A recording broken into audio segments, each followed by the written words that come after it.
Okay, so OAS is big on diagrams, and here is one of them for information packages. This is what it defines an information package as. You can see there's a few boxes here, there's a few arrows and lines going on. So before we talk about what does this diagram mean, let's talk about how to make sense of this diagram. So a very quick summary of UML, which is the uh, modeling language that was used to create this diagram. So in UML, a box refers to some sort of object or concept, something along those lines. A a line between two boxes where one has an open diamond means that the side that has the open diamond contains the side of the other line. So in this diagram, you can see an information package contains content information. It also contains preservation description information.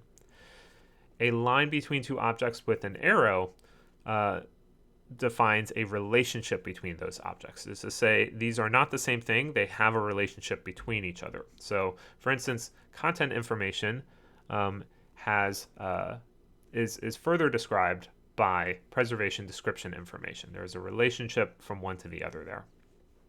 Now we can further specify any of these relationships that lines encode by putting numbers on them.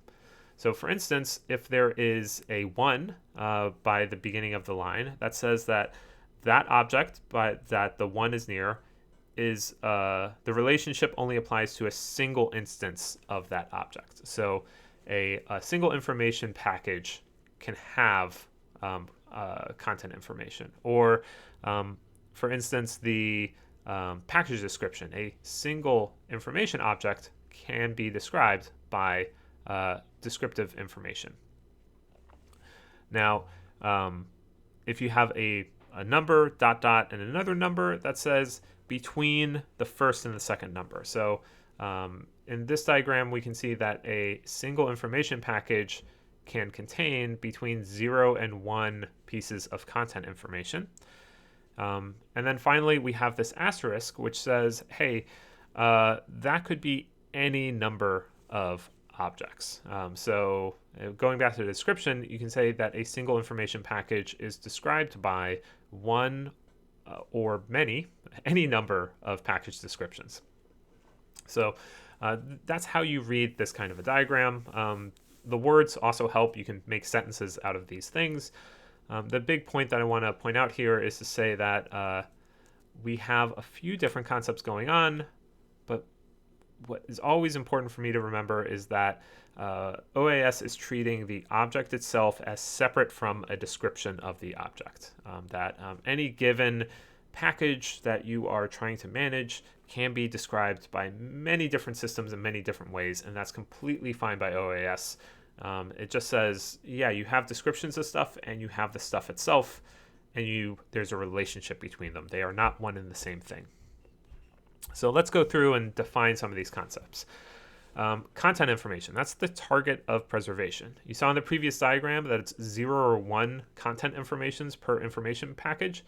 That content information can actually consist of many files, many objects. It is not just a single file per package, it is stuff, 0 to 1 amounts of stuff. The preservation description information is needed to preserve the content information in order to ensure that it's clearly identified, to understand the environment in which it was created, and similar things. So this is stuff that helps you preserve the material over time. It's not necessarily descriptive. It can have descriptive qualities in terms of a traditional sense of a catalog entry or a finding aid or something, but it helps you manage the information. Now we have packaging information. That's information that actually or logically binds, identifies, and relates to content information in PDI. What in the world does that mean? Well, this model was made by data scientists. Their idea of what information is maybe a little bit strange to hear about. For them, information can be physical objects. So for packaging information to actually bind content information in PDI, what they're saying is hey, your packaging information could be a box. It could be this thing that physically contains the objects in the package, and that makes sense to somebody that's this deep into information theory.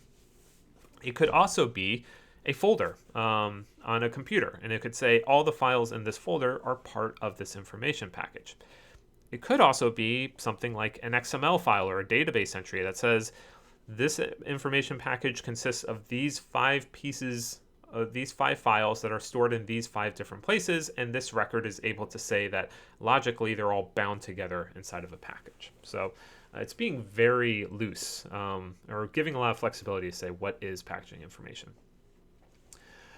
Finally, descriptive information, information that's used to discover which package has the content information of interest, whether that's to an end user, to staff, or whatever. It's what we do in order to understand the stuff in our collections. Now, when we go into the content information, what can that be? Well, that consists of data objects and representation information. This starts getting very esoteric and very philosophical, and how all of these like self-referential ideas here. The main thing I want to point out here is that the OAS people, I mean, you can tell it's coming from space data people because their examples are very space-based, but they also consider everything to be potentially data objects. There are physical data objects, like a moon rock can be part of a information package that you are managing through OAS. So this is not purely a digital information management system. It is just any kind of information management system. A picture of that moon rock could also be part of an information package. You could even have multiple moon rocks and multiple pictures in the same information package. That's completely fine. OAS says any of the content that you're managing, we're going to consider that as potentially something that we have to model for. Okay, so that's content information. Going into PDI, we have 5 major categories. We're going to go into these categories more over time, but here's the overall definition list. I'll just break down the categories. There's reference information, context information, provenance information, fixed information, access rights information. So that's stuff to identify the content, stuff to give context about the content, how where it's coming from and how it relates to other content you have, stuff to tell you where the content came from, its history before you managed it, and its history after you start managing it, stuff to make sure that you can say that the content has remained stable over time, and stuff to make sure that you can actually have the legal right to access that content. So those are the 5 categories. We're going to talk about them a little bit more today and then go into more deeper examples over the next few weeks.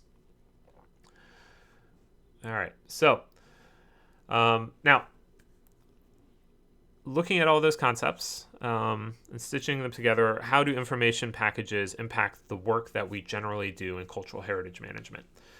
Well, there is kind of a life cycle to information packages in OAS. Our job is to receive submission of information packages and to take those SIPs and to create both descriptions from them and AIPs, archival information packages. We then need to manage those archival information packages and descriptions over time.